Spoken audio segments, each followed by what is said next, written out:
Muy buenos días, bienvenidos todos a Conversa 21. Muchísimas gracias a ustedes por esta iniciativa y este nuestro primer podcast. Esta es un espacio diseñado para conversar, para debatir algunos temas relevantes de nuestra sociedad y también, obviamente, de la industria minera, que es básicamente el espacio donde Anfos 21 está desarrollando muchas de nuestras actividades principales, sobre todo en temas ambientales. Y esta primera edición coincide con una celebración especial, que es la Semana del Agua. Por ello, hemos invitado a dos dignos representantes de la industria minera para conversar sobre estos temas del agua, los desafíos, los aprendizajes, lecciones y pasar un momento agradable con sus experiencias, que son vastas, ¿no? A mi lado izquierdo está Ángel Espinar. Ángel es jefe de sostenibilidad en Buenaventura. De hecho, nos conocimos casi hace 15 años. Y ahora es un honor, Ángel, tenerte aquí con nosotros en este espacio. Gracias por aceptar la invitación. Y a mi derecha está Iván Novoa. Iván también es un profesional con vasta experiencia en la gestión ambiental minera en el país y con muchos años de recorrido, principalmente en operaciones mineras. Por eso es un placer tener a estos dos perfiles, ¿no? Uno desde Ángel, desde la parte de gestión corporativa, de un entendimiento más corporativo del agua, e Iván desde la parte más, digamos, vívida de la gestión del agua en operaciones mineras. Voy a dejar que cada uno se presente, por favor, Ángel. Gracias, Alfredo. Iván, gusto de conocernos, no nos hemos cruzado anteriormente. Gracias a Anfos 21 por esta invitación. Mi nombre es Ángel Espinar, trabajo en compañía de Minas Buenaventura ya hace 12 años, pero mi acercamiento al mundo del agua viene de más atrás, cuando se crea la Autoridad Nacional del Agua en el Perú y pasó a formar parte del equipo de Lana, que ustedes muchas veces habrán escuchado, es el órgano rector a nivel nacional en nuestro país.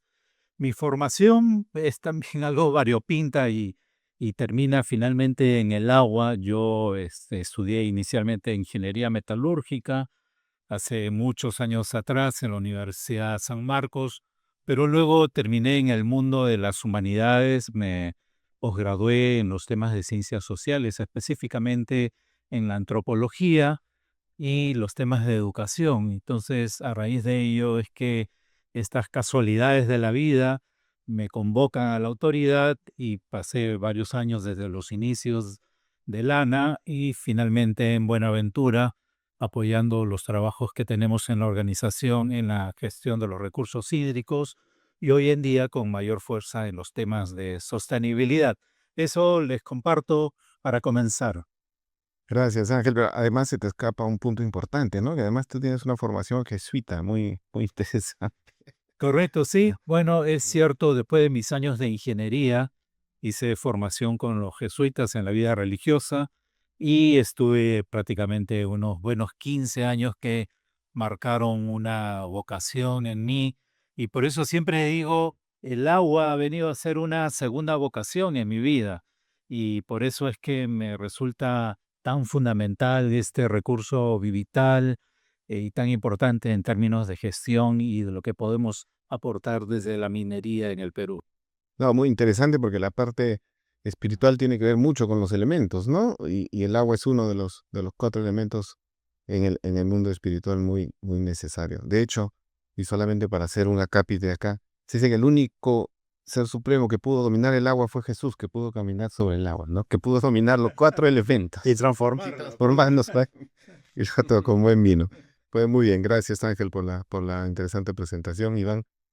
Bueno, Alfredo, primeramente muchas gracias, gracias por la invitación de compartir acá contigo y también con Ángel, encantado de conocerte Ángel y estar acá, gracias por estar acá en este podcast sobre el agua. Bueno, a la pregunta de presentarme, solo complementar lo que has mencionado, yo soy ingeniero forestal, egresado de la Universidad Nacional de Cajamarca. Hice también una maestría en ciencias ambientales en la Universidad Agraria La Molina por los años 2003 y 2004. Y luego ingreso ya al mundo minero. Empiezo justamente haciendo mi tesis. Ingresé a Yanacocha y me quedé ahí trabajando. Y luego pasé por Quirubilca, una mina subterránea, antigua, de las más antiguas del Perú, más de 600 años de minería. Luego estuve también trabajando en Hochschild. También he trabajado en la mina La Arena en Huamachuco, ¿no? Y con esta corporación Tajo, la corporación americana que luego fue comprada por Pan American, por Pan American Silver. Y luego he ido a trabajar a Las Bambas y finalmente estuve también en Antapacay de Glencore. Entonces, bueno, me ha permitido el mundo minero realmente aprender muchísimo sobre el agua, al ver diferentes corporaciones, filosofías que varían muy poco porque finalmente siempre hay un eje central y bueno, diferentes yacimientos, diferentes realidades, diferentes desafíos que plantea cada sitio donde está la minería, ¿no? Pero creo que una experiencia muy interesante lo que nos ha brindado el mundo minero. Sí, y muy cierto lo que dices, diferentes espacios y escenarios, ¿no? En Cajamarca, por lo menos, una realidad distinta, por ejemplo, en temas de agua, ¿no? Llueve mucho más que en el sur, donde has estado en los últimos años, en Las Bambas y Antapacay.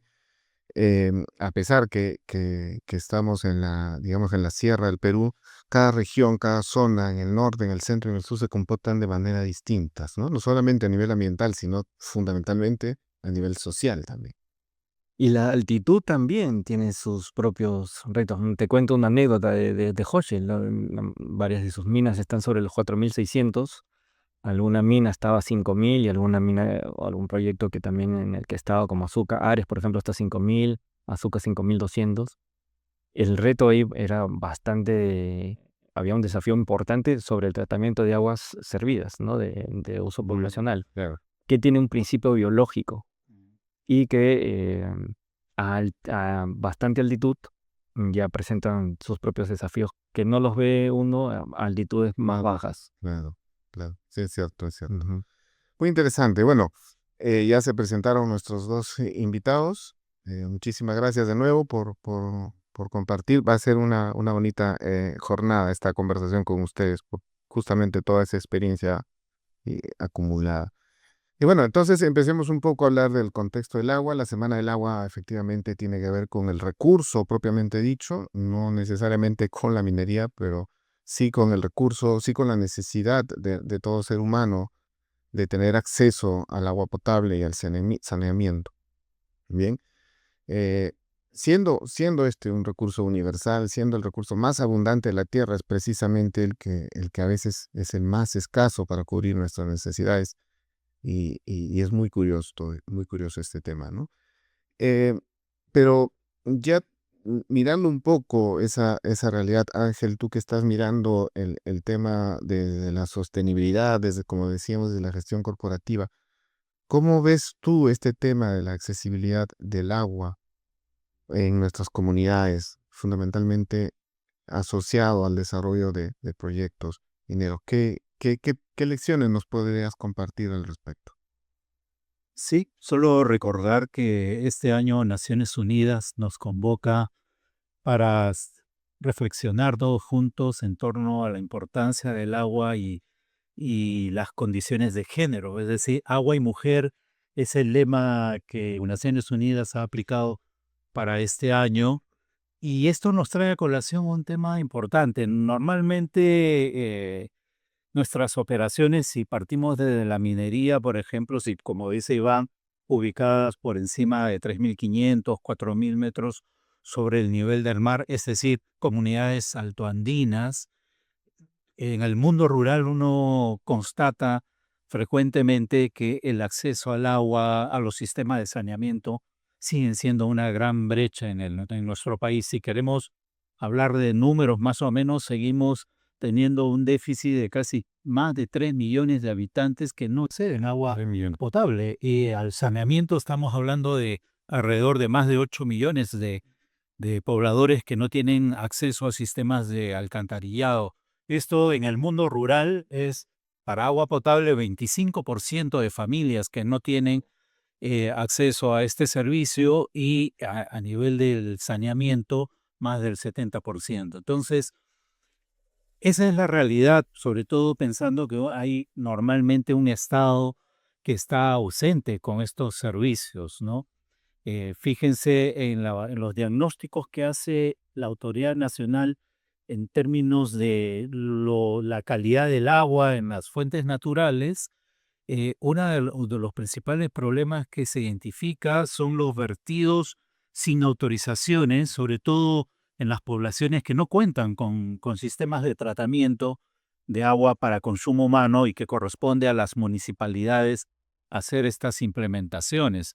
Evidentemente, el sector minero trata de hacer las contribuciones en esta línea cada vez más de modo, digamos, intenso, específico, pero estos roles que toca el Estado siguen siendo todavía deficientes, ¿no? Entonces, uno va a las comunidades y siguen tomando directamente de los arroyos, de las quebradas, de los buquiales, y consumen directamente el agua. Ellos piensan que el agua es de buena calidad, pero por más buena calidad que sea, esta agua requiere ser habilitada para el consumo humano. Yo diría que ahí tenemos una gran brecha, pero sobre todo cuando uno piensa en la gestión hídrica a nivel nacional, evidentemente en estas zonas rurales vemos que todavía están muy alejadas de los procesos de gestión institucional del agua que emprende el Estado peruano, ¿no? Eh, es por supuesto que todas estas demandas recaen normalmente sobre los privados, como si fueran, y específicamente sobre las empresas mineras que inician sus proyectos, pero en realidad estamos ante un gran problema. Por más que tenemos una riqueza hídrica en el país, somos el 8º país en el mundo con una disponibilidad a nivel de agua dulce, pero que no es suficientemente aprovechada, ¿no? Entonces, creo que ahí es un desafío. No podemos ponernos de costado. Y de hecho, como sector minero tratamos de contribuir en esa línea, pero requiere esfuerzos colaborativos definitivamente, ¿no? Claro, claro. Muy buena colación la que haces, porque yo también cuando estaba trabajando en la minería, muchas veces escuchábamos eso, ¿no? Oye, nosotros no somos el Estado para resolver el problema del agua en la comunidad. Pero es cierto que si tú estás en una zona, si te conviertes en un actor, en un vecino importante en la economía de la zona, de algún modo te hace responsable de ayudar en la consecución de estos objetivos, ¿no? Sea articulando esfuerzos con el Estado, con las comunidades y uno mismo, ¿no? Aportando para la accesibilidad del agua. Y estos ejemplos, pues, los tenemos en distintos puntos y de distintas formas también, ¿no? Pero muy bien, gracias Ángel, esa importante introducción respecto al agua, al enfoque. El agua es vida y el agua también es necesario para todas las actividades humanas, ¿no? Agricultura, ganadería, industria, minería, por supuesto. Eh, Hace un rato comentábamos en interno que en los años 90 yo tuve la oportunidad de empezar a trabajar desde el Tobún, Perú, cuando recién se incorporaban las primeras acciones de PAMA y uno no entendía específicamente por qué, ¿no? En realidad era porque tenía que privatizarse, pero realmente era para cubrir una brecha de gestión ambiental, de construcción de infraestructura y manejo de los procesos operativos con impacto ambiental en los entornos. Yo estuve en Cerro de Pasco, por ejemplo, mirando esta operación antigua y viendo cómo, por ejemplo, habían relaves dispuestos en quebradas, desmonteras también, agua ácida que iba directamente hacia cuerpos naturales. Luego entendíamos que el gran problema que se generaba, por ejemplo, en el lago Chinchaycocha. Entonces, eh, en mi caso, recién desperté a un mundo mucho más grande respecto al tema de la actividad minera en sí y lo que generó en ese momento, que fueron pasivos ambientales, ¿no?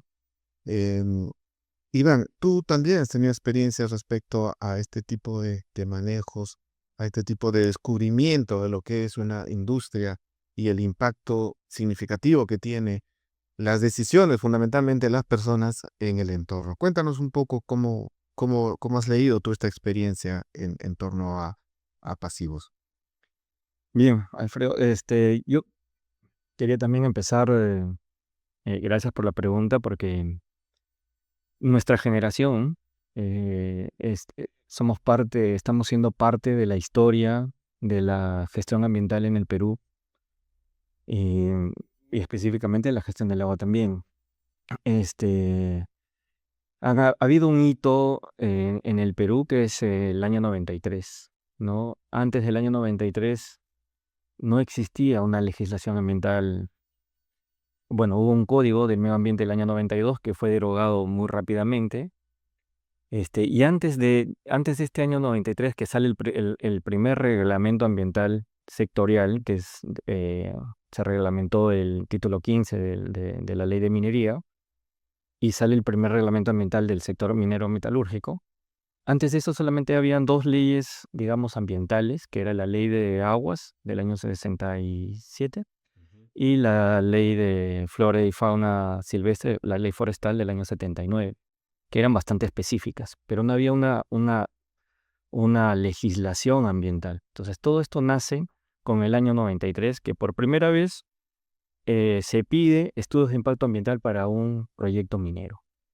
Entonces, a partir del año 93 hacia adelante, por primera vez el Perú empiezan los nuevos proyectos mineros, y estamos hablando de la minería formal, porque hay que hacer una distinción en lo que es minería formal y informal. La minería formal empieza en los proyectos a hacer estudios de impacto ambiental, ¿no? Como un instrumento legal que le llaman sine qua non, sin el cual no, condición básica y elemental a tener un estudio de impacto ambiental, ¿no? Ahí una de las primeras minas que justamente tiene su primer estudio de impacto ambiental es Yanacocha, por ejemplo, en Cajamarca. ¿Y qué se hacía con las minas? Como tú dices, que ya venían operando antes, que habían tirado los relaves al río, etcétera, que habían generado bastantes pasivos, porque no hubo una legislación anterior al año 93. Para ellos se legisla el PAMA, ¿no? Los planes de manejo de adecuación ambiental se legislan en este año 93, pero entran recién en vigencia el año 96. Y dieron 10 años para que se adecúen. O sea, se cumplía esto en el año 2006. Entonces, en el año 2006 se cumplían. Entonces, yo tuve una experiencia, después de haber trabajado en Yanacocha, trabajé en Quirubilca, que se había acogido a esta ley, tenía los proyectos PAMAS, y en el año 2006 ya culminaba. O sea, culminaba esa cierta consideración legal, no porque estaban en PAMAS, había unos estándares para PAMAS distintos. Y a partir del año 2007 ya entraba en vigencia, le aplicaba toda la ley que le aplicaba a una mina, a un proyecto nuevo, ¿no? Entonces, sí tuve esa experiencia, esa bonita experiencia, hemos sido parte de la historia eh, de ver estos proyectos PAMA. Han habido proyectos importantes de estabilizar relaveras antiguas. En el caso de Quirubilca tenía 3 relaveras. La más antigua, se había incluso derrumbado en el terremoto del año 70. Importante relave, se deslizó 5 kilómetros hacia abajo, habían bastantes relaves en el río. El proyecto PAMA lo que hizo fue juntar esos relaves, estabilizarlos en un lugar, que implementó tratamientos pasivos. Sí, hicieron esfuerzos, se estabilizó la relavera antigua que había quedado desmoronada, se revegetó, se reincorporó al ecosistema. Se trajo la primera planta HDS en, en Perú, HDS por sus siglas en inglés, pero significa de lodos de alta densidad, que es un sistema canadiense. Eso fue en el año 97. Y bueno, y diversos otros proyectos más, que los más importantes fue estabilizar las relaveras y el tratamiento de agua, ¿no? Se trabajó, ya se trabajó bajo la nueva legislación a partir del año 2007, que es donde yo entro a trabajar. Se hace también el plan de cierre de minas, ¿no? Que ya se legisló en el año 2004 y 2005, ¿no? Y empieza a trabajar, ¿no?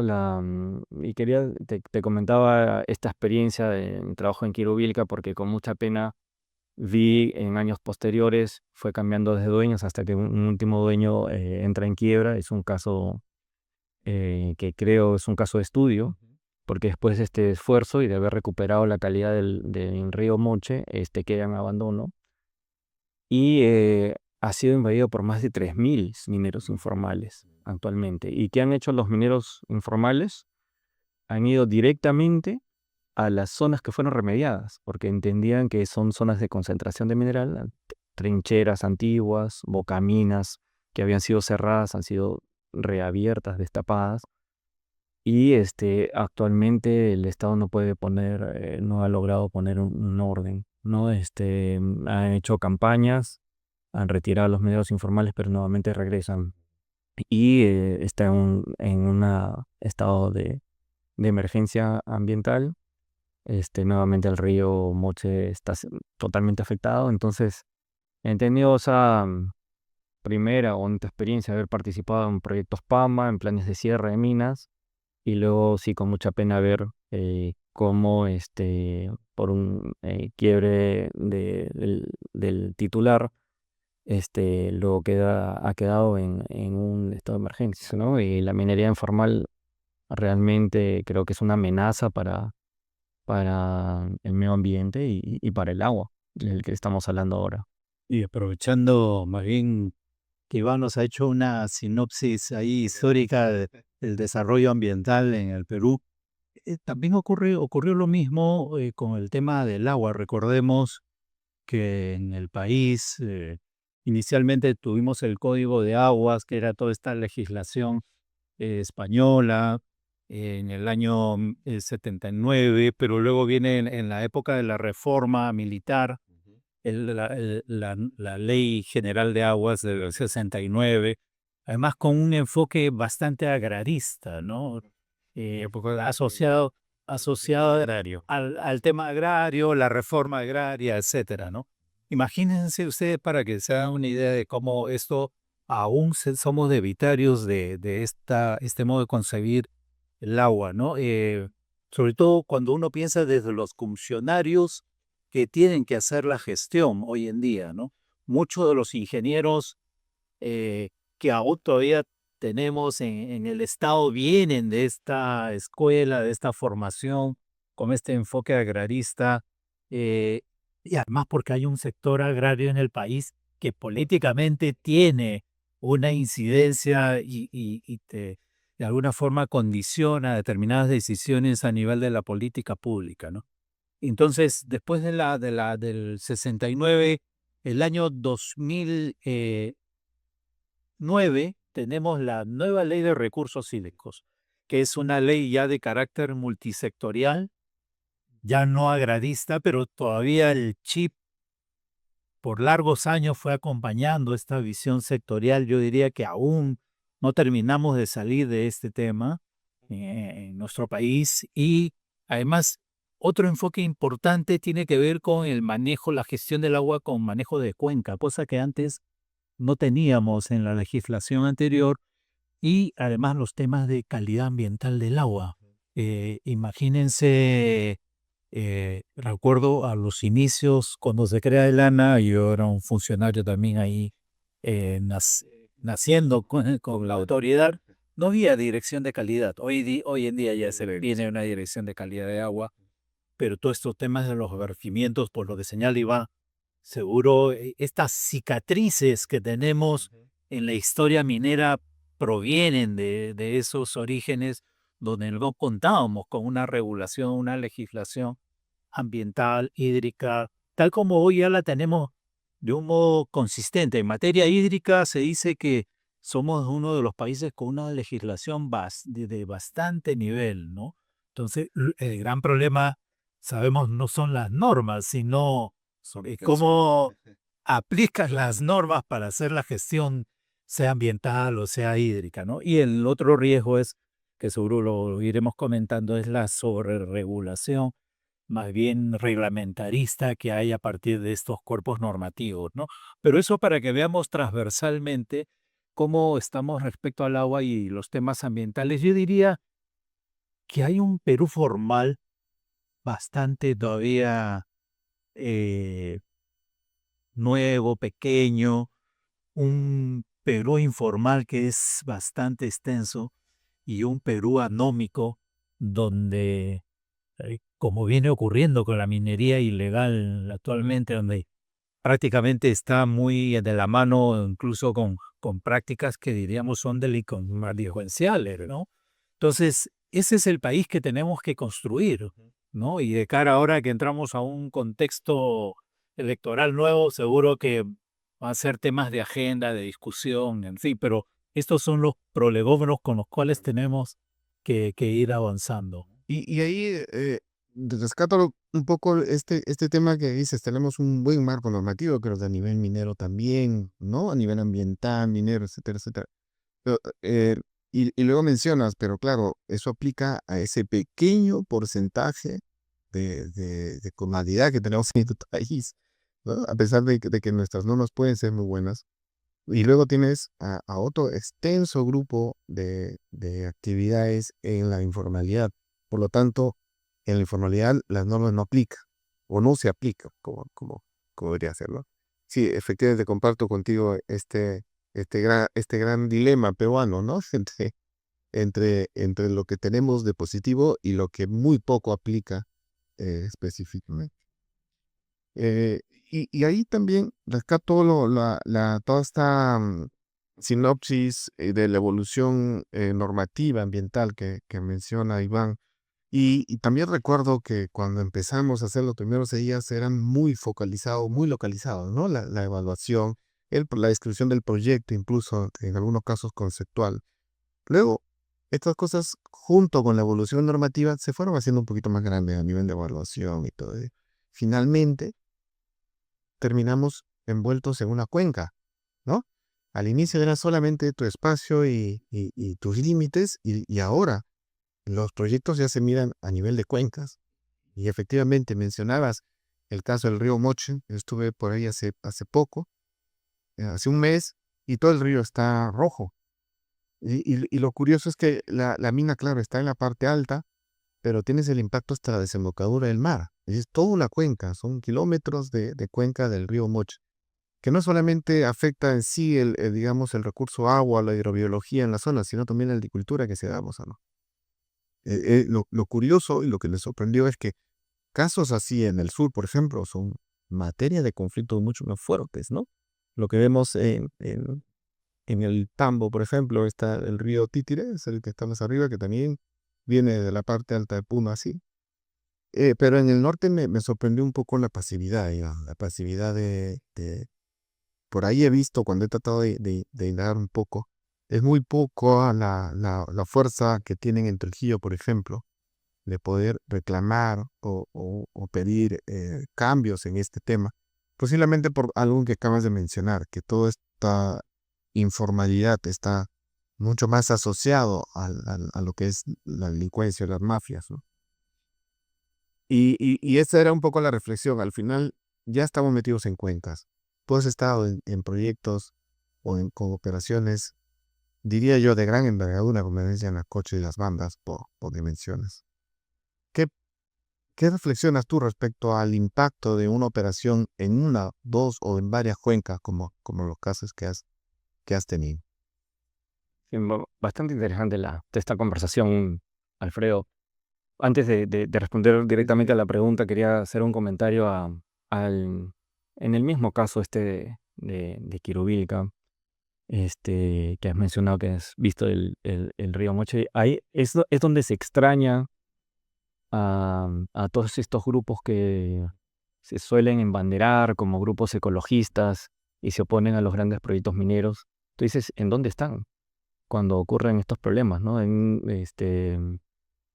Quería hacer solamente ese comentario porque ante problemas que son realmente reales ante el medio ambiente, se ve su ausencia, ¿no? La ausencia de todas estas personas que se embanderan como defensores de la ecología y del medio ambiente, ante proyectos reales y graves, se ve la ausencia tanto de ellos como también de esa autoridad que puede ser bastante exigente para el sector formal. Entonces, no, a la pregunta, y creo que seguimos en el mismo tono, yo creo que la minería formal es un aliado estratégico del Estado, y creo que el Estado tiene que verla así. Es un aliado estratégico porque la minería formal está presente en lugares bastante alejados, donde al Estado le es difícil llegar, ¿no? Y yo creo que eh, cuando hablamos de gran y mediana minería, y pequeña incluso, pero de la minería formal estamos hablando de que su primera preocupación es cumplir la ley. Y ya estamos en otro momento, ¿no? En un momento de la historia donde la jerarquía de normas peruanas ya considera bastantes normas en todos sus niveles ambientales, ¿no? Y normas específicas de agua. Son 32 años de experiencia ambiental minera, ¿no? O sea, de experiencia minera con esta nueva legislación ambiental que incluye también la parte social, ¿no? Un estudio de impacto ambiental, si bien tiene el nombre solamente estudio de impacto ambiental, involucra el plan de gestión social. Entonces, creo que hay una vasta experiencia, también está en otro momento, y ahora hay un Ministerio del Ambiente, antes no, en sus inicios no lo había. Inició el CONAN, con la creación del CONAN en el año 94, pero ya el Ministerio del Ambiente fue bastante posterior, ¿no? Y bueno, solo para redondear la, la respuesta a tu pregunta, lo que yo he visto en grandes minas es una gestión responsable del agua, una preocupación total por cumplir la legislación, tener una EIA, cumplir los compromisos de la EIA, que es la certificación ambiental, tener los permisos habilitantes, ¿no? Los permisos para el uso de agua, para vertimientos, cumplir con esos compromisos también. Creo que es el primer peldaño del que se preocupa esta minería. Y luego incluso va por más, ¿no? Hay estándares internacionales, hay muchas corporaciones mineras, las más importantes del país, ya están también yendo más allá de la legislación peruana y ocupándose voluntariamente de estándares internacionales como el Consejo Internacional de Minería, que lo conocemos por sus siglas como ICMM, que tiene varios principios que abordan el tema del agua, como el principio, por ejemplo, de derechos humanos, el respeto al acceso al agua, el principio de gestión de riesgos, el principio ambiental, el principio de participación de partes interesadas, y tiene una declaración de posición específica sobre el agua, que habla sobre la gobernanza del agua, sobre el uso eficiente del agua y sobre la transparencia, ¿no? Y creo que corporaciones importantes hacen estos informes anuales de sostenibilidad, donde también explican su desempeño ambiental y, por supuesto, dentro de ese desempeño ambiental, el desempeño respecto a la gestión del agua, a toda la sociedad en general, tanto nacional e internacional. Estos documentos de informes de sostenibilidad están disponibles y he visto también con buenos ojos cómo junto el área social, junto con el área medio ambiente, sí se involucran en los temas de la problemática del agua en las comunidades de alrededor, ¿no? Y también una preocupación también por tener esta visión de cuencas. ¿Cuál es nuestro rol dentro de toda esta visión de cuencas, ¿no? Lo que diría es que todo esto, todavía no hay una exigencia legal y todavía queda dentro de un plano este, voluntario. que muchas corporaciones lo están haciendo por buenas prácticas, porque se acogen también a estos estándares internacionales. Están también la gran minería incorporando los objetivos de desarrollo sostenible, que bien han sido diseñados para gobiernos, no para empresas, pero en corporaciones grandes los están incorporando el cumplimiento de estos objetivos de desarrollo sostenible, y ahí tenemos el objetivo número 6, que es agua y saneamiento. Y como decía Ángel al inicio, el tema de de este año, perdón, es agua y saneamiento con, con rostro de mujer, ¿no? Enfocado hacia la mujer. Las Naciones Unidas se ha enfocado bastante, principalmente por esta problemática de que en muchos lugares del mundo, principalmente en África, la mujer todavía camina muchos kilómetros para tener el agua, tiene un rol protagonista respecto a la gestión del agua en los hogares, y ha hecho incidencia en esto, pero esto es parte del objetivo 6 y específicamente de la meta 6.2, que es totalmente, y que en el Perú lo ha hecho recaer esta, esta obligación a la que se ha suscrito en el Ministerio de Vivienda, ¿no? y Saneamiento. Entonces, estaba leyendo hoy justamente un reporte, y todavía hay un 10% de brecha de peruanos que no tienen acceso al agua potable. Y yo creo que las minerías las minas que están alejadas en lugares bastante alejados de los gobiernos centrales, son totalmente socios estratégicos del gobierno para poder cerrar esas brechas, ¿no? Yo creo que lo están haciendo, y tal vez lo que quede para, para el resto de sectores e industrias sería tal vez una agenda, ¿no? O sea, hacer una agenda estratégica que involucre la gestión del agua, a las que todas las industrias, la minería por supuesto que lo hace, también se puedan acoger hacia esa agenda e implementar sus proyectos de inversión social orientados también a la gestión del agua, ¿no? Sí, Iván, muchas gracias. Efectivamente, el ICMM, en sus lineamientos de la gestión de agua, habla mucho del involucramiento en cuenca, ¿no? Dice: "Oye, tú eres un actor en la cuenca, por lo tanto eres un hogar, por lo tanto debes involucrarte en la gobernanza del agua en la cuenca". Pero vemos muchas veces que hay empresas que no se involucran ni en la microcuenca. No porque no quieran, quizás sean justamente por eso que comentaba al inicio, ¿no? Ese paradigma de yo no soy el Estado, yo no tengo por qué resolver un tema. Puedo dar plata para otras cosas, ¿no? Mi fondo social es para otra cosa, pero no ataco el tema fundamental.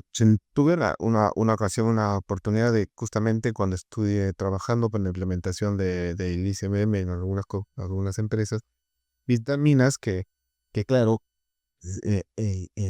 sus estándares eran muy altos, ¿no? Trataban el agua, tenían agua potable en los comedores, trataban el agua antes de descargarla y todo, pero tenías a 2 kilómetros poblaciones que tenían que beber agua de Puquiales y que tenían que hacer necesidades en silos. Entonces, esto es un poco, ¿cómo diría? No sé si jocoso sea la palabra, pero paradójico, eso es, ¿no? Es paradójico que tengas y que luego digas: "No entiendo por qué no me dejan crecer".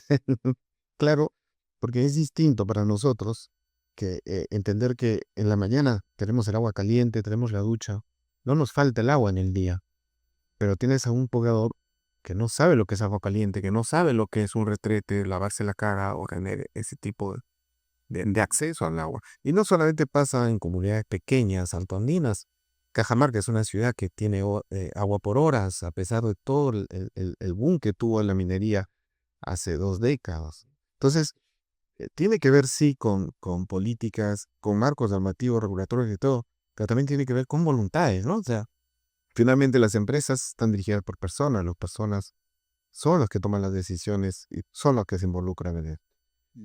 Muy bien, estábamos hablando de las cuencas, Ángel, ¿no? De cómo o la industria que está metida en las partes altas, fundamentalmente de cuencas, terminan siendo actores importantes en el desarrollo y el involucramiento de la problemática de Cuenca, de las otras actividades con las que también compartimos, ¿no? Como la agricultura, la ganadería y obviamente el asentamiento de ciudades en cuencas medias y cuencas bajas, como en el caso de las cuencas del Pacífico. Hablamos un poco respecto también a esa carencia de ir un poquito más allá de lo que ya nos aprobaron, de lo que ya hacemos por norma, etcétera, y dar ese paso adicional que nos terminaría involucrando un poquito más con esa interacción social a nivel de Cuenca, ¿no? Tú has trabajado mucho también en temas de Cuenca y tienes tu propia perspectiva y mirada al respecto. Cuéntanos un poco sobre ella. Sí, efectivamente, como remarcaba también Iván, yo creo que en los sitios, en las cuencas donde están emplazadas nuestras operaciones mineras, por lo general, eh, al interior de las instalaciones mineras hay un manejo ambiental, hídrico de alta eficiencia, ¿no? Además, consideremos que nuestros proyectos mineros incorporan alta tecnología permanentemente porque interesa además no solo tener una eficiencia en el manejo ambiental, sino también ser óptimos en el uso de los recursos, ¿no? En el uso, en optimizar la economía minera que implica desarrollar nuestras actividades. Entonces, el mundo minero está siempre tratando de innovar, incorporar nuevas tecnologías que lleven a ir más allá de esos cumplimientos que señala la norma ambiental. Pero pensando desde la cuenca, como se decía, una visión de cuenca es fundamental no solo porque miramos a los que están más allá de nuestra instalación, ¿no? Esta diversidad de usuarios, de actores, sean autoridades locales o usuarios del agua o agricultores, otras actividades productivas, en fin. eh, yo lo que veo que si bien hay contribuciones que se van haciendo en la cuenca, porque en términos de responsabilidad empresarial o social, el proyecto minero trata de hacer esas contribuciones, pero hoy en día creo que se trata de repensar esta actividad. Los estándares, fíjense, ya lo contemplaban como altas prácticas o buenas prácticas o liderazgo en las prácticas. Hoy en día se está buscando a nivel digamos, del universo minero, de todo este mundo donde las actividades mineras tratan de ser cada vez más eficientes y contribuir a la sostenibilidad, porque eso es lo que hoy en día está marcando este horizonte, sobre todo los inversionistas que también se sienten más concernidos a que los créditos mineros contribuyan en esa línea.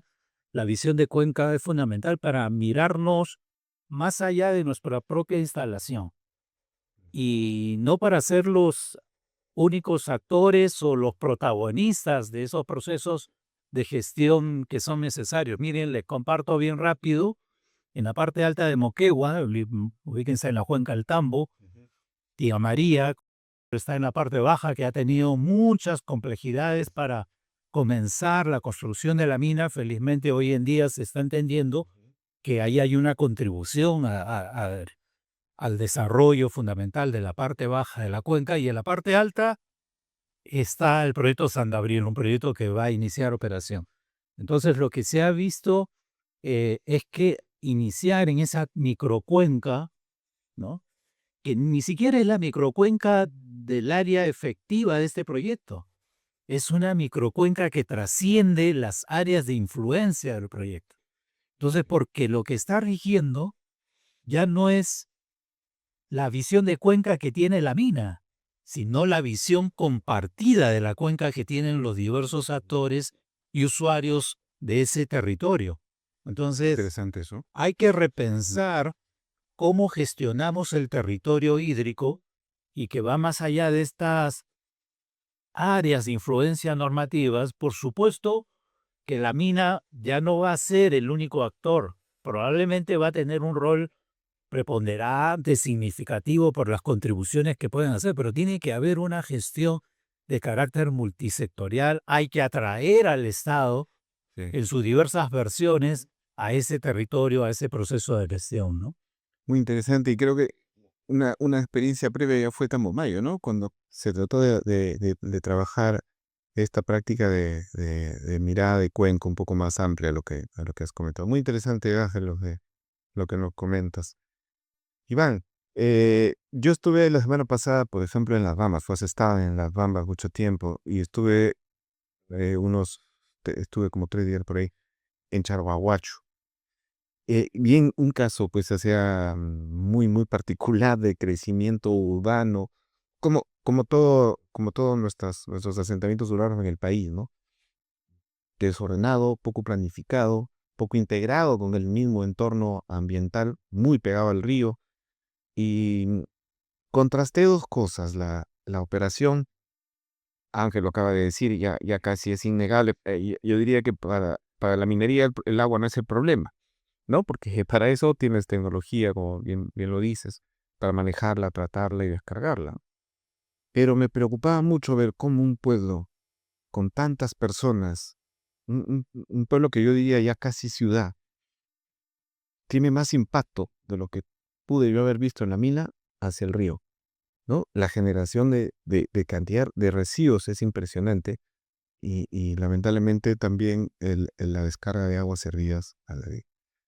Cuéntanos ahí un poquito esa visión personal que tienes tú respecto a este problema en específico, y pongo el caso de Las Bambas porque sí es parte de una cuenca y si tienes ahí una población cercana, vinculada directamente a esta operación, y vemos impactos muy distintos al entorno.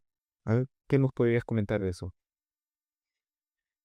Bueno, y cuando hablas de Charaguacho me vienen eh, recuerdos desde el punto de vista ambiental, recuerdos de paisajes hermosos, preciosos, los paisajes unos paisajes tremendamente Es difícil de creer cómo hermosos. construimos tan feo y nos integramos muy poco con el entorno. Es triste, ¿no? Los paisajes son hermosísimos.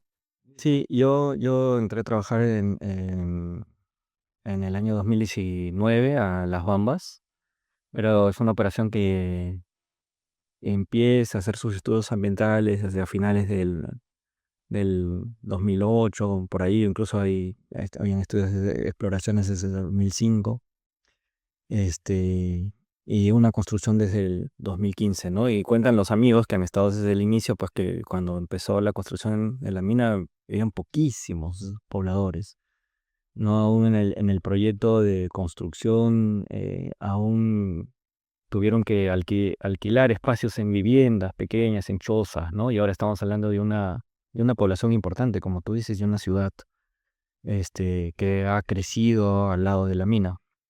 Este, la operación minera efectivamente eh, tiene una gestión del agua en cumplimiento de la ley, ¿no? Toma agua del ecosistema y luego la devuelve, ¿no? Con tratamiento. En ese sentido, el balance de agua también es positivo, o sea, hay agua. Es una realidad primero que hay agua. No hay escasez de agua, sino hay agua. Entonces, hay que devolverla conforme a la legislación, ¿no? Con la calidad que la legislación la pide. Pero la población fue creciendo y obviamente no es responsable de la mina, es la población que tiene que también tener un saneamiento, también ser responsable, crecer, porque es un distrito, no tiene un alcalde, hay una gestión, hay recursos que también el gobierno asigna y tiene que tener responsabilidad sobre todos los temas ambientales, sobre el tema de residuos sólidos y también sobre el tema del agua, ¿no? Entonces, ahí es donde los problemas de los vecinos, yo creo que para la mina también son oportunidades de buen relacionamiento, de colaboración, de construir confianza, y yo creo que sí hay esos proyectos, ¿no? Sí, sí han habido esos proyectos, ha habido asignación también de recursos, este, pero no siempre le toca a a unidad minera ser la ejecutora de los proyectos, ¿no? Entonces, tampoco, mucho menos fiscalizadora, ¿no? O sea, es una responsabilidad netamente del Estado. Lo que sí, hay una oportunidad, una nueva oportunidad, en la ejecución sería en la parte de obras por impuestos, que me parece que es una herramienta que ahora cada vez está siendo más utilizada por las empresas mineras, ¿no? Formales, en las que siguen siendo estos socios estratégicos del Estado en estar en estos lugares alejados, porque también las empresas mineras cuentan con personal altamente especializado, ¿no? Con profesionales altamente especializados que pueden muy bien planificar y ejecutar las obras. Entonces creería que ahí hay una importante oportunidad. Gracias, Iván, gracias.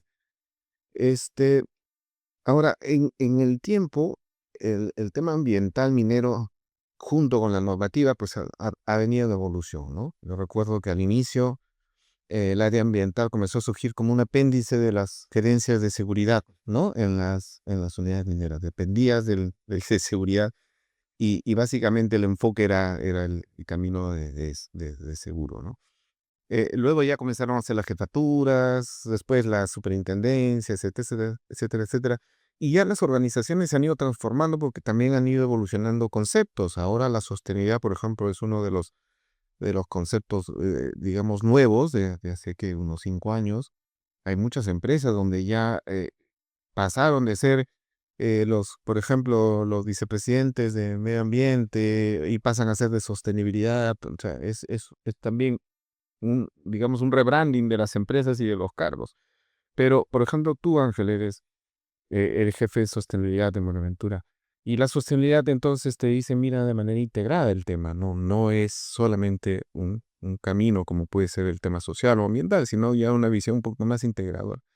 Sin embargo, también hace poco leía que estos conceptos de sostenibilidad se crearon así como que por moda, pero que luego han ido perdiendo peso por muchos factores, porque al inicio quizá algunos pensaban que la sostenibilidad incluía nuevos compromisos, nuevos KPIs, y, y creo que tenía que ver más con el sentido común de las cosas buenas que ya venías haciendo, que simplemente tenías que agruparlas, juntarlas y presentarlas mejor.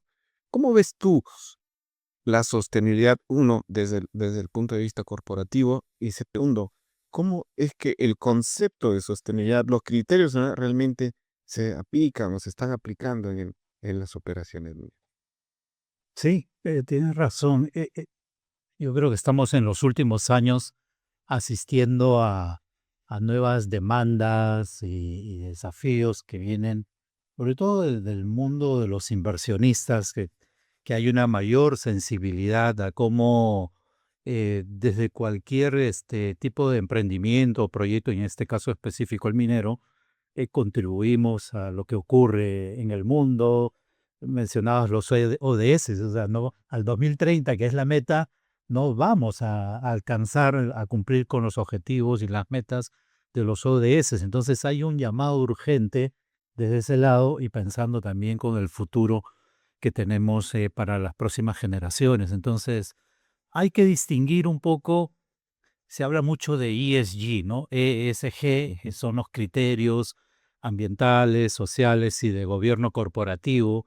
Esos están más referidos a las métricas, a las divulgaciones que hay que hacer en diversos campos de la materia ambiental y social y del gobierno corporativo que desarrolla una empresa. Pero la sostenibilidad, en realidad, incluyendo las métricas ESG, va más allá. La sostenibilidad tiene que ver con el largo plazo, tiene que ver con el valor que uno le da al negocio, al proyecto, y cómo esto de alguna forma redunda, repercute, produce un efecto de cambio en la sociedad, ¿no?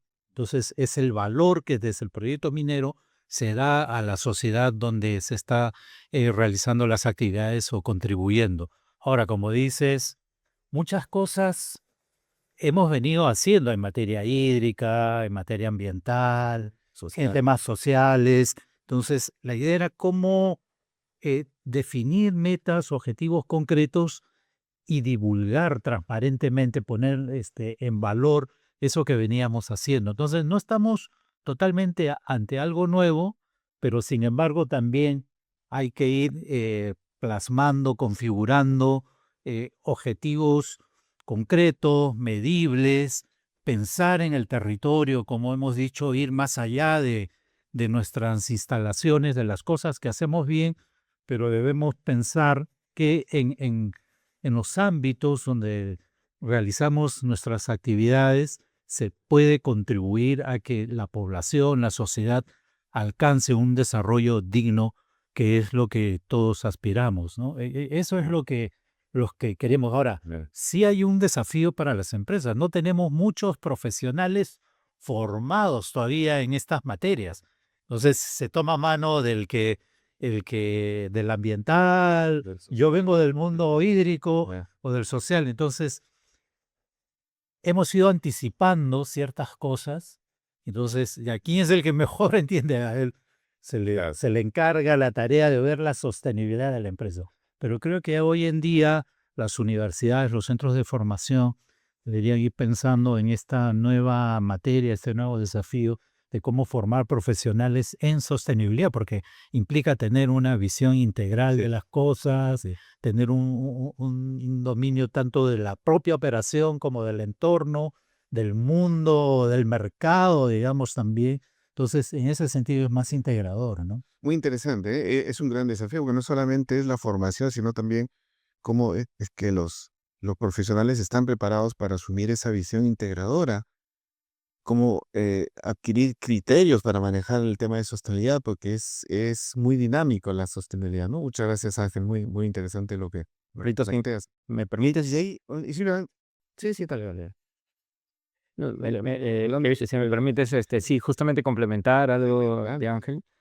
Y, hablando de sostenibilidad, hay un trinomio que tiene que trabajar juntos, que es el Estado, la empresa y la sociedad. Y con mucho gusto y orgullo, pues, el haber trabajado en el sector minero, podido ser testigo y también partícipe de este trinomio, ¿no? O sea, sí he visto con muy buenos ojos cómo las empresas del sector minero formal, nuevamente menciono, están muy bien organizadas y con muy buen pool de profesionales. Normalmente siempre tienen gerencias como la de Ángel de sostenibilidad, gerencias que están bastante abocadas también al relacionamiento con las instituciones del Estado, tanto a nivel nacional como local y también a nivel regional, o sea, nacional, regional y local. Y luego tienen las gerencias técnicas, ¿no? Las gerencias técnicas como medio ambiente, la gestión social también, la parte ya más operativa. Y em, ¿no? y la y otras gerencias técnicas también más específicas, incluso también hay gerencias ya específicas sobre la gestión del agua. Entonces, sí, hay bastante diálogo entre en este trinomio normalmente en la minería, ¿no? De abordar el tema, de buscar mesas de diálogo, de buscar espacios de diálogo, de concertar planes sobre la gestión, sobre el desarrollo de estas comunidades.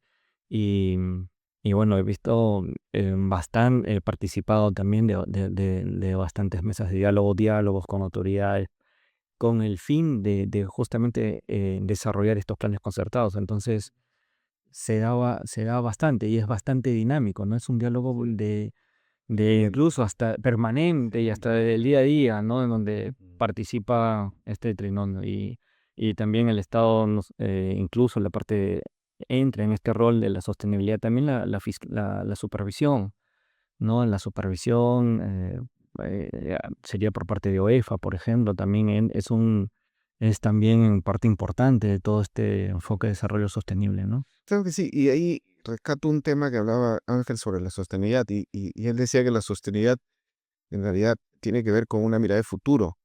Tú que has estado en operación, bueno, digamos en gestión ambiental operativa, sabes que el futuro termina en el cierre. Sí, ¿No? somos, Sí. medio ambiente siempre decimos que somos los que vamos a apagar la luz. Sí, nos quedamos hasta el último. Empiezas con la exploración y terminas con el cierre, efectivamente. ¿Qué desafíos tenemos ahora, justamente mirando la gestión del agua eh, en, en el cierre? O sea, ¿cómo miramos en todo caso ya el objetivo del cierre lejos de un mero instrumento o del desarrollo de ingenierías específicas? ¿Cómo es que debiéramos ya plantear objetivos concretos de cierre mirando el futuro asociados al agua en nuestras operaciones? ¿Qué experiencias tienes tú ahí? Bien, y como el cierre plantea desafíos importantes, ¿no? Primeramente, la minería es una de las industrias, o es la industria que invierte mucho más en controles ambientales, ¿no? Invierte realmente millones de dólares en controles ambientales. Este, pero una cosa va a ser operar y proteger el medio ambiente durante la construcción y la operación donde hay caja, ¿no? Y otra cosa es mantener esa protección ambiental en un momento donde ya no va a haber esa caja. O bueno, lo que se reserva para el cierre de minas. Pero hablemos, el cierre de minas tiene todo un cronograma. Y el gran reto es que cuando termine ese cronograma, esa parte del cierre final, llega a su fin y luego el post-cierre, realmente quede un ambiente reincorporado al ecosistema, ¿no? Sin pasivos y, y ese es el gran reto. Respecto al agua, justo estábamos hablando, em, bueno, la legislación y las reglas del juego están dadas. Tenemos los EIA, que tienen toda la parte de controles ambientales, y una jerarquía de controles ambientales, ¿no? Desde evitar un impacto, a mitigarlo, y si no se puede mitigar, compensarlo, ¿no? Obviamente todo esto dentro del proceso de evaluación de impacto ambiental, ¿no? Y lo que apruebe la autoridad, también con la participación de la sociedad, queda ya como un compromiso. Este, y ahí hay que tener, ahora que mencionas respecto al agua, el enfoque en todos los cuerpos hídricos, ¿no? Entonces, los cuerpos hídricos, una vez terminada la etapa de operación, entran también en la etapa de cierre. Hay que rehabilitarlos, si es que así está contemplado. O sea, es un engranaje, ¿no? El EIA con el plan de cierre, ¿no? Entonces, yo creería que ahí uno de los retos fundamentales respecto al agua, en lugares donde el balance de aguas positivo, o sea, donde hay agua, ¿no? Es evitar efluentes perpetuos, por ejemplo, y la estabilidad química, ¿no? De los componentes. Ese es el mayor desafío respecto al agua. La estabilidad física es importante, pero creería que es menos crítica, o digamos más fácil de lograr que la estabilidad química, ¿no? La estabilidad química de los cuerpos de agua superficial, y más aún del agua subsuperficial y del agua subterránea, son un gran desafío que requieren gran ingeniería, ¿no? Requieren gran conocimiento del agua, en estos tres campos, ¿no? En la superficial, cómo se comporta el agua superficial, subsuperficial y subterránea. Entender, entender muy bien este comportamiento para diseñar también muy bien los controles desde la parte operativa y con miras hacia el cierre. Entonces, creería que son desafíos, ¿no? Son desafíos muy importantes que Está bien, Iván. Muchísimas gracias.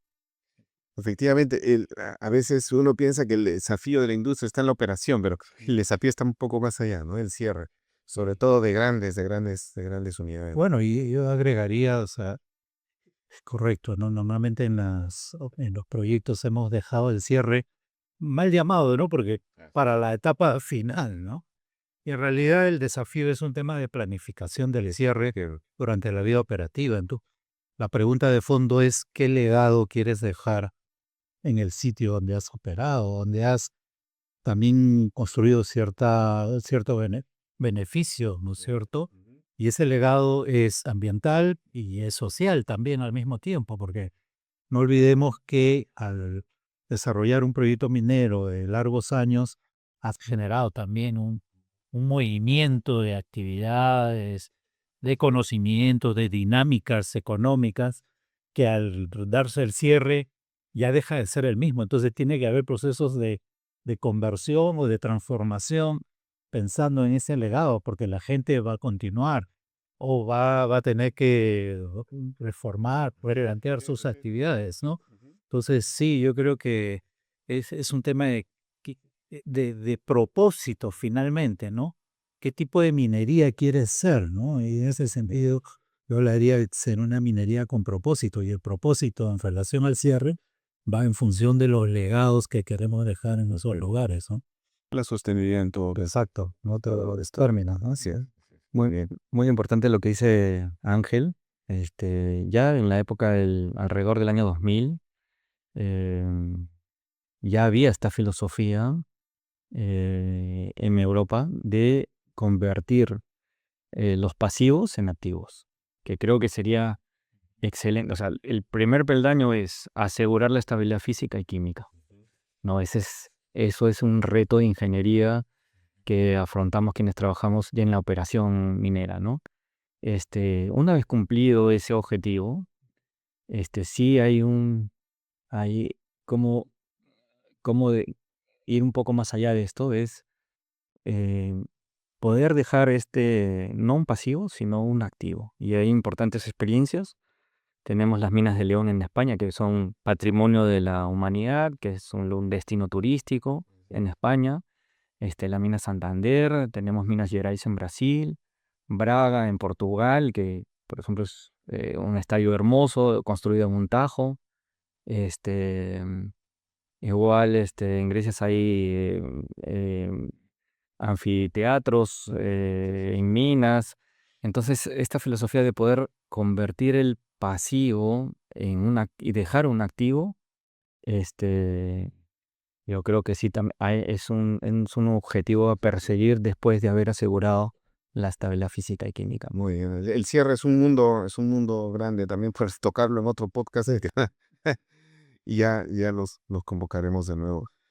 Muy interesante toda la charla. Gracias, Apos. Les voy a dejar ahí unos minutos para unas reflexiones finales. Empezamos por ti, Alfred. Agradecer a Alfredo primero por la invitación, de gusto de compartir con Iván. A Anfos 21, conozco a Anfos en sus trabajos y emprendimientos en el soporte que da a la industria. Yo creo que eso se valora bastante bien. Yo diría, para terminar o para iniciar, el Perú es un país minero. Eso, en definitiva, si contribuyes alrededor de casi el 14-15% del PBI, es que eres una actividad bastante representativa. Si eh, casi el 60% de las exportaciones del país provienen de la actividad minera, es que el rol de la minería en el Perú es fundamental. Lo que tenemos que hacer es sí construir una política pública que realmente integre a todos los actores, a todo el ecosistema, ¿no es cierto?, de la sociedad, del Estado, de la empresa privada, para hacer realidad aquello que en algún momento Energía y Minas planteó como una visión de la minería al 2030 y al 2050, ¿no? Le llamaban RIMA, y esa iniciativa, y Rimay en quechua significa conversar, ¿no? En la hablada, ¿no? Así como el río Rímac, el río hablador, es sentarnos todos y pensar en qué país queremos para nuestros hijos, para los que vienen mucho después, y cómo la actividad minera puede ser un factor preponderante para alcanzar el desarrollo sostenible. Muy bonita frase, Ángel. Muchas gracias. Iván. Bueno, yo también, primeramente, agradecerte a ti, Alfredo, y a Anfos 21 por esta eh, invitación. Felicitar a Anfos 21 también por toda la trayectoria. que han tenido en Perú y el papel importante. Los conozco hace bastantes años y creo que han jugado un papel importante sobre el agua, porque han creado una escuela sobre la hidrogeología. Creo que el aporte sobre la hidrogeología en los proyectos mineros de Anfos ha sido relevante. En ese sentido, mis felicitaciones. Y luego, bueno, mencionar como una conclusión final que el tema del agua es un tema eh, que aborda muchas aristas. Aún hay brechas por cerrar, como el acceso al agua potable, em, el tratamiento del agua, ¿no? En diferentes industrias y también el tratamiento de agua de uso poblacional, de aguas servidas, que creo que es una brecha que el Perú tiene que cerrar, ¿no?